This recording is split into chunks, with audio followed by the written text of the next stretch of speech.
I've never forgotten the way Matthew looked at me during that mediation session. It wasn't the gaze of a man who had shared a bed with me for 11 years. It was the look of a man who had just closed a profitable deal.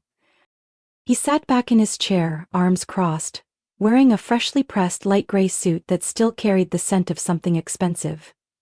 Behind him was Drew, San Diego's top divorce attorney, the kind of man who could turn a wedding into a liquidation event if needed. Isabella gets to keep the 2016 Subaru Outback and her personal belongings.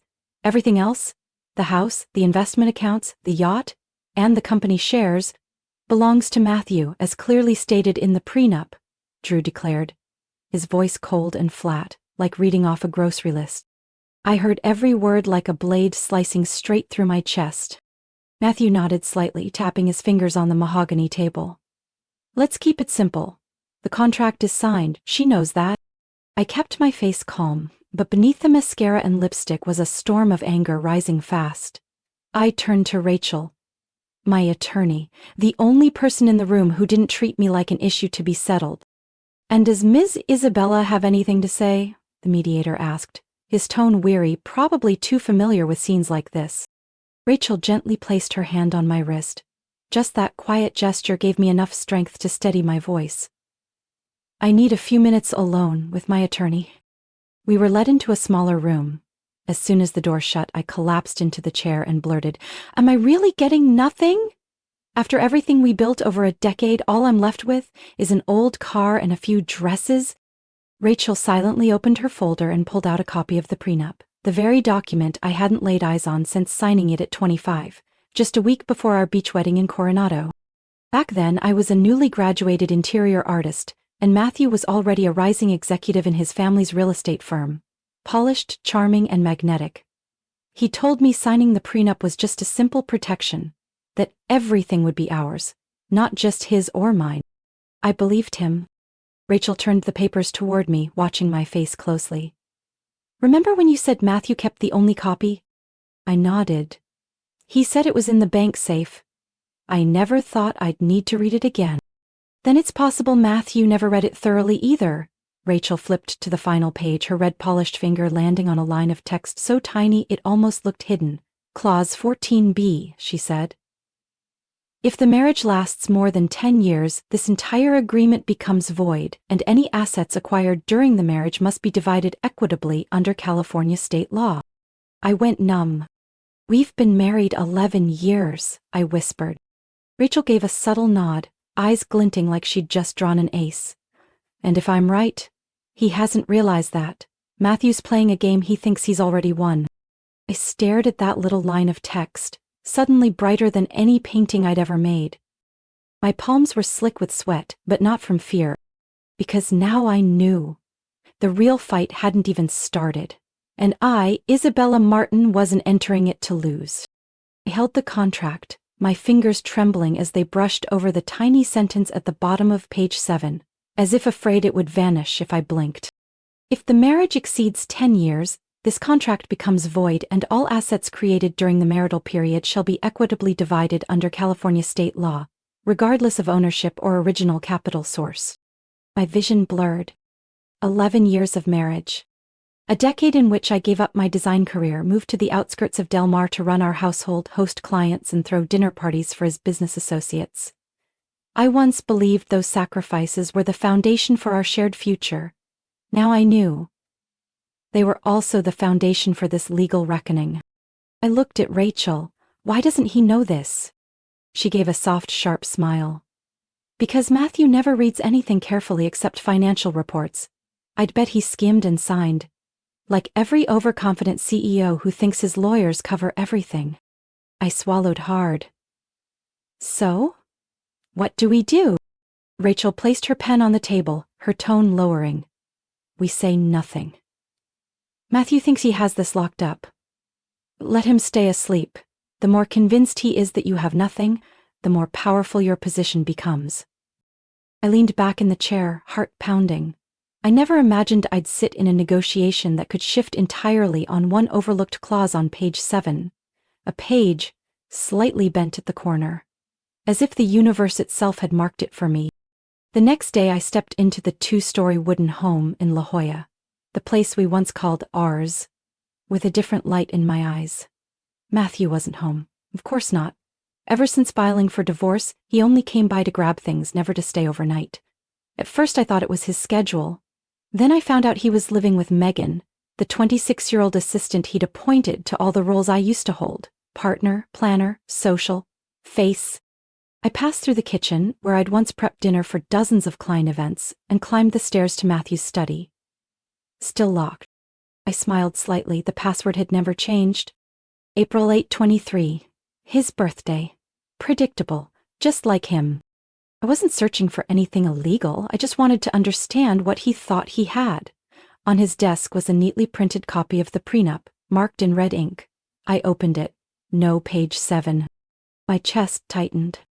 I checked carefully, only 6 pages. The last page held my signature and his, Matthew Brandon, in familiar blue ink. No sign he'd ever seen the full version. I took out my phone, snapped photos of each page, then left the room without a trace. That evening he called. The first time in almost a month. "I'm trying to handle this with class, Bella, you know that," he said softly, like I should be grateful he hadn't thrown me out already.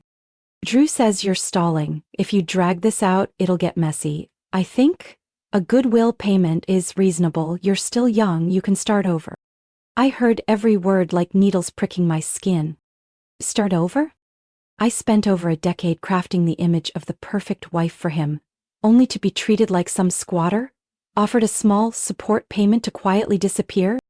I replied, my voice so calm it even surprised me. "Do you really think $50,000 can buy 11 years of someone's life?" Matthew stayed silent. Maybe he was wondering if I'd figured something out. But then he just said, "Don't turn this into a grudge, Isabella." I let out a faint laugh. "You're mistaken. I don't hate you, but I'm not backing down anymore." After the call, I reopened the prenup and stared again at the fateful clause on page 7.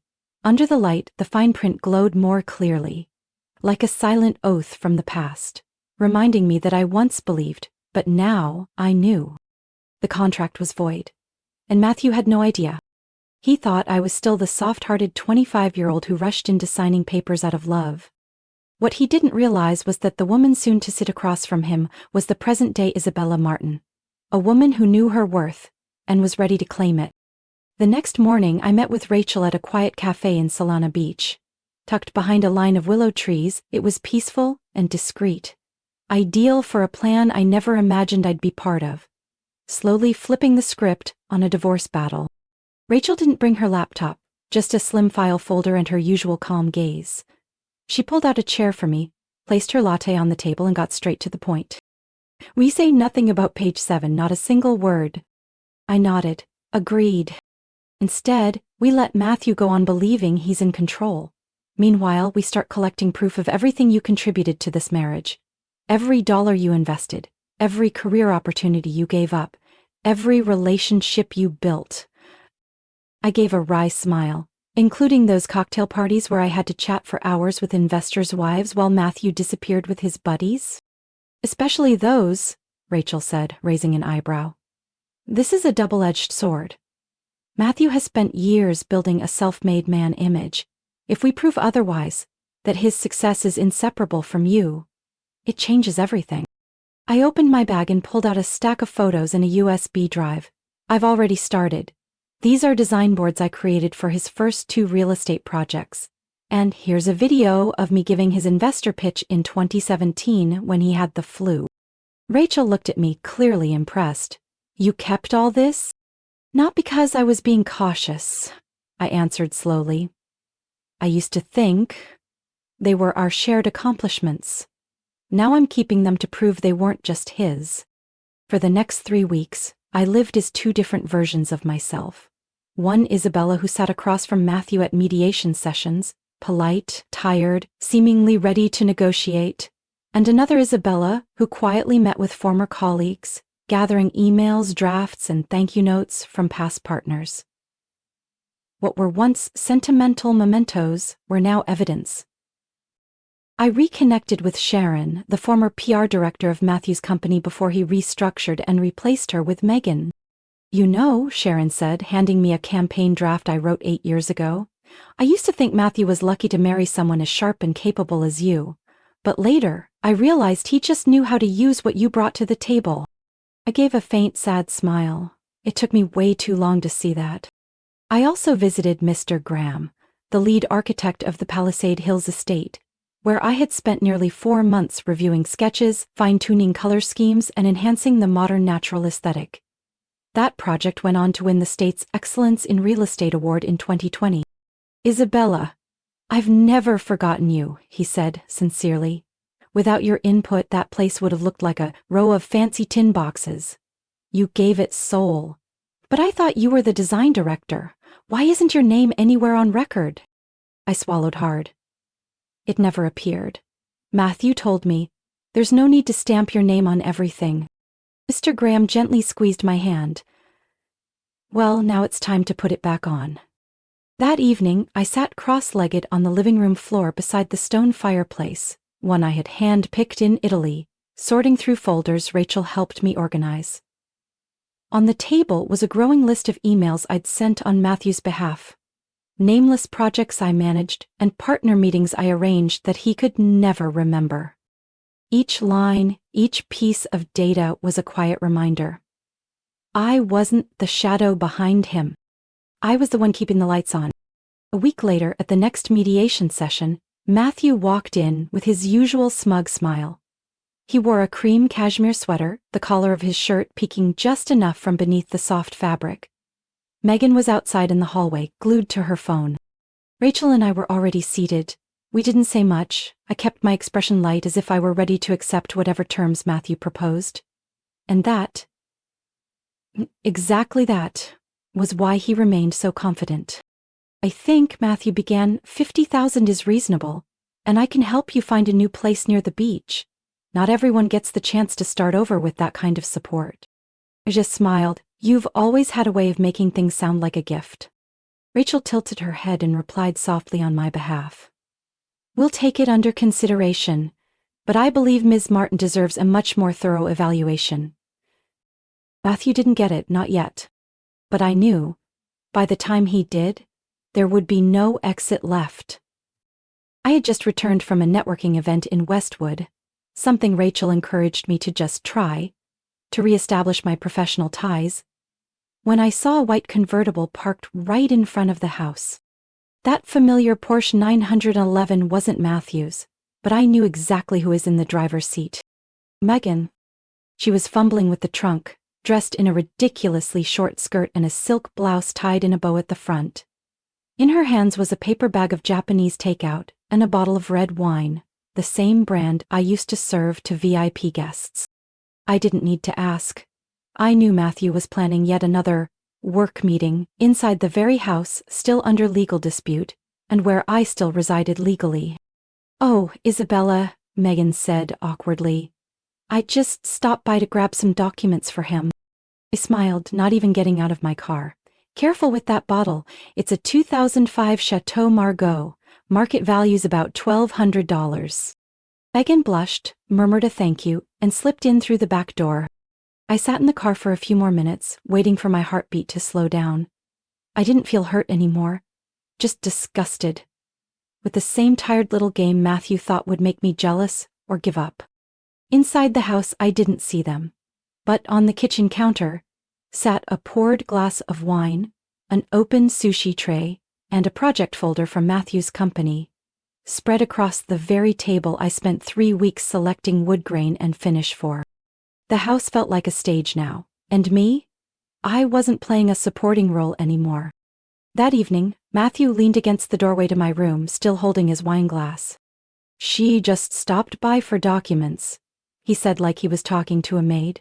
No need to be so tense, Bella. I looked at him calmly. I'm not tense. I'm just surprised you brought your girlfriend into the house when your future ex-wife still lives here. He shrugged. I thought things were clear between us. No ruling has been made, Matthew. Well, I'm trying to move things along. He set the glass down on the wooden shelf. By the way, Drew said he'll resend the offer Friday.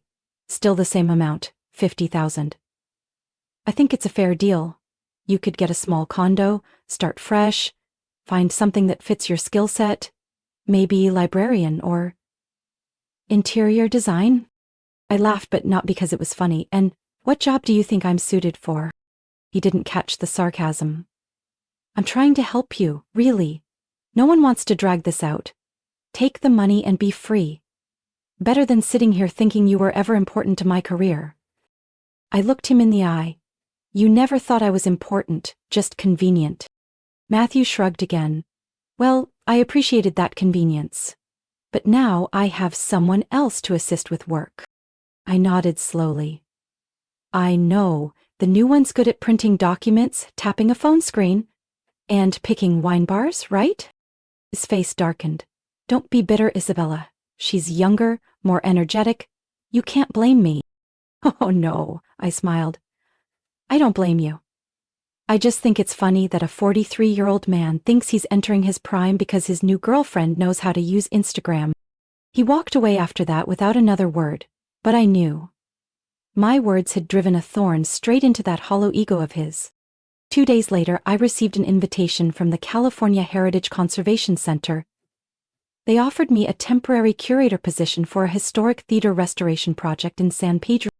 I had turned them down 3 years ago because Matthew said that job isn't worth your effort.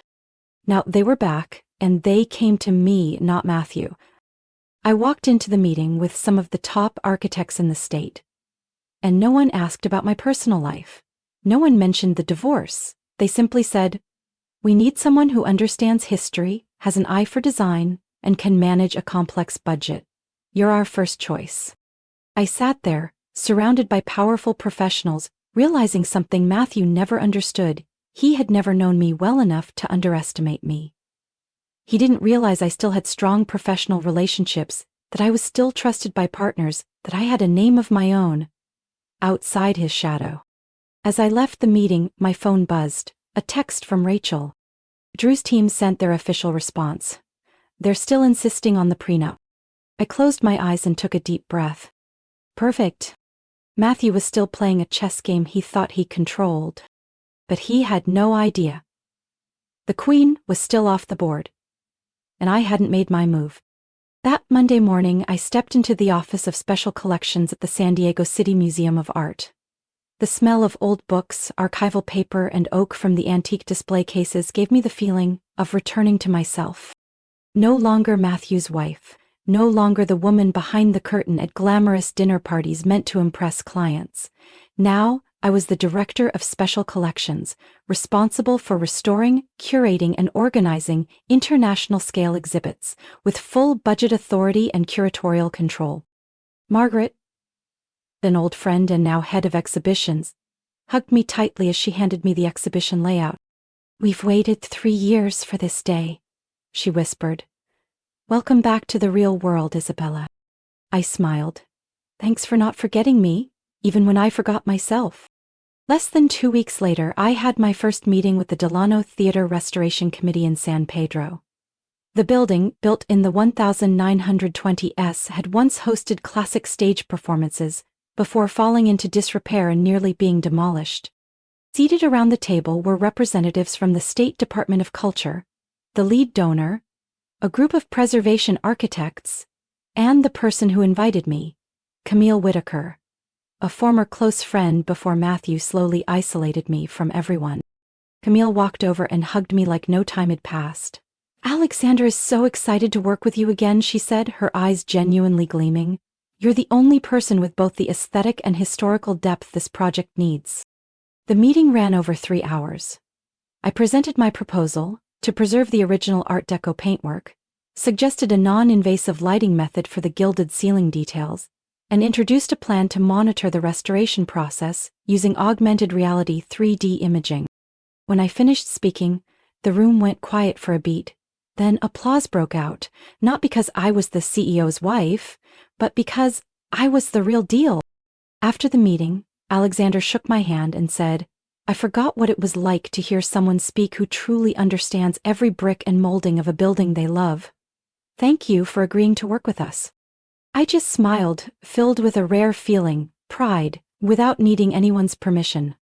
3 days later, I received an invitation to the California Statewide Historic Architecture Preservation Forum. My name appeared in the keynote speaker section, right next to leading art and architecture experts. Rachel, after seeing the speaker list, just laughed. Can't wait to see Matthew's face when he sees your name there. I didn't care what Matthew thought anymore, because now I had a name of my own. Not Isabella Davenport, but Isabella Martin, the name I set aside 12 years ago to chase someone else's dream. One night, I sat alone in my new office, reviewing material for the upcoming exhibit Anonymous Women in 20th Century Design. Something made me pause. A black and white photo taken in 1947, a woman standing at a construction site holding blueprints, with 3 men looking toward her. The photo was untitled. Tap the glass. They always kept us behind the camera, I murmured. But not anymore. I decided. That photo would open the exhibit. It told the story I had lived and was now rewriting in my own voice.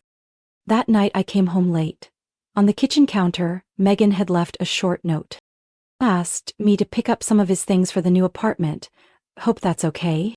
I felt nothing. Matthew had begun to retreat from the house, leaving behind a pile of memories I no longer needed to decode. He didn't know that the very people he once called his contacts were now calling me for expert advice. The network he claimed as his own was now reaching out to me directly. No one was calling Matthew to restore a cultural landmark. No one was inviting him to evaluate the historical significance of a site. He had money, a fancy car, and Megan. But he no longer had a name in this field, at least not one that mattered. And me? I was rebuilding my reputation. Step by step, with my own knowledge, effort, and real value. I texted Rachel. Ready to drop page 7? She replied in under a minute. Tomorrow, game over. An emergency hearing was scheduled for 9 a.m. Thursday, at the Santa Clara County Family Court. I arrived early with Jessica, wearing the fitted navy suit I once wore to interview for the museum director position. No accessories, chosen by Matthew. No perfume he ever bought. Everything on me that day was mine, and mine alone. The courtroom was modest. Mahogany paneling, natural light slanting in from high windows, creating an atmosphere that was quiet yet weighty. Across from us, Matthew and his attorney, Brent Halpern, were already seated. Halpern had a reputation for handling high-asset divorces, but neither of them looked at ease today. Jessica leaned in and whispered, "We've tied them up with their own weapon, now we just pull the curtain." Judge Karen Blake entered, a silver-haired woman in her 60s, known for her calm, no-nonsense demeanor. "We are reviewing an emergency petition in the divorce case of Isabella Martin and Matthew Dawson. Petitioner, proceed." Jessica stood, her voice steady and clear. "Your Honor, the petitioner presents newly surfaced evidence that directly impacts the validity of the prenuptial agreement, which the respondent has repeatedly cited as the sole basis for property division."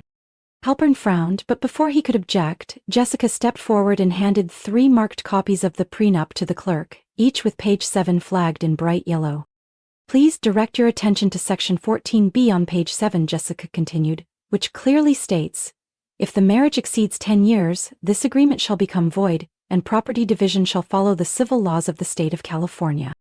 The room fell into a tense silence. I saw Matthew twitch slightly, leaning in to whisper to Halpern. His expression shifted, from confident to alarmed. Halpern flipped to page 7, scanned it, and then said nothing. Judge Blake lifted one of the copies, nodding slowly. "This is a standard sunset clause, common in many firm-drafted prenups from over a decade ago. It appears intact with both parties' initials and signatures at the bottom." Halpern found his voice. "Your Honor, this clause was never mentioned in any previous discussion. It's possible it was inserted post-signing."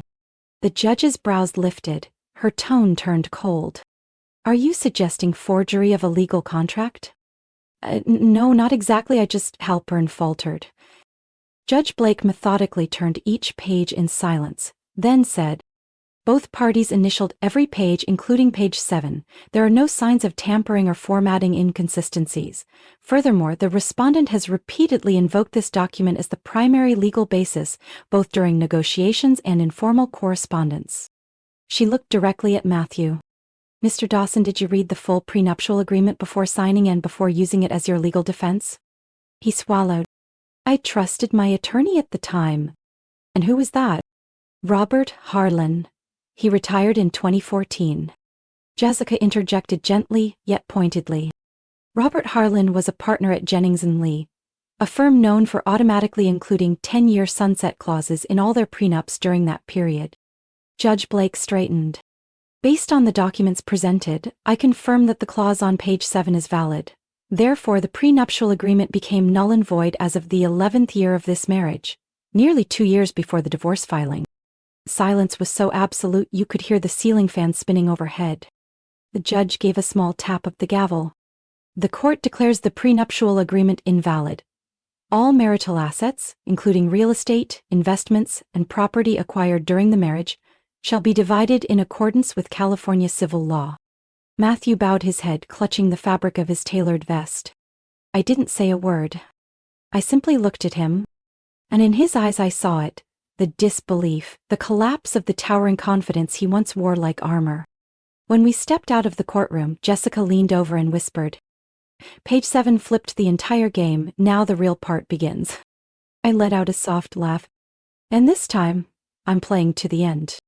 Matthew left the courthouse with heavy steps and a stony face, his jaw clenched so tight it looked like it might snap.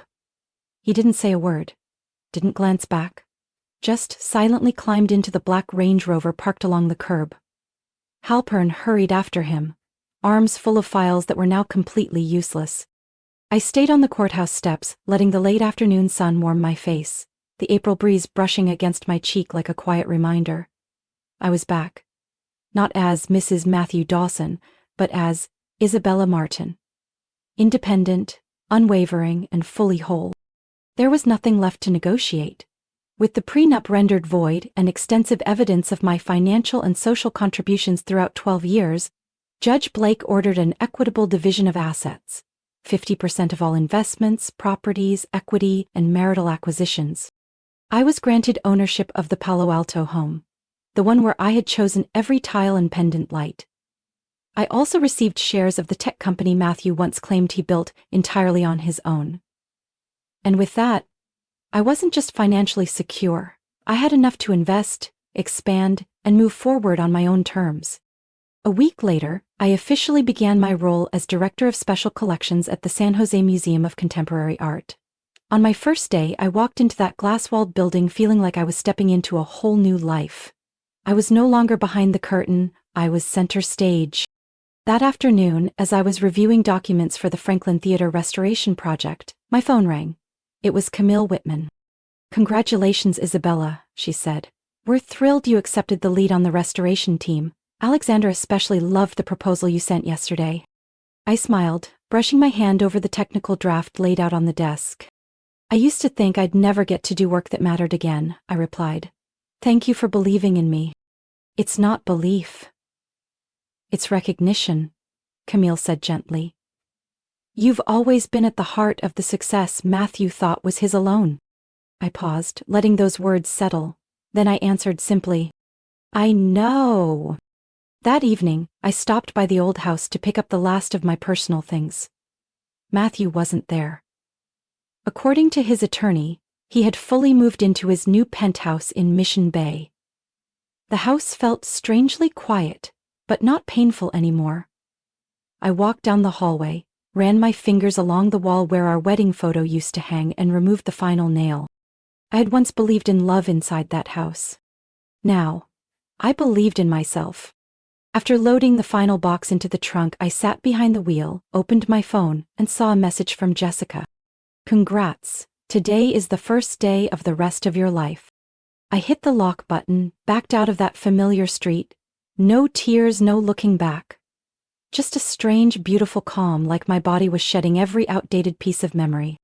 Months later, my first exhibition as curator at the museum drew over 300 guests, investors, journalists, artists, and scholars from across the state.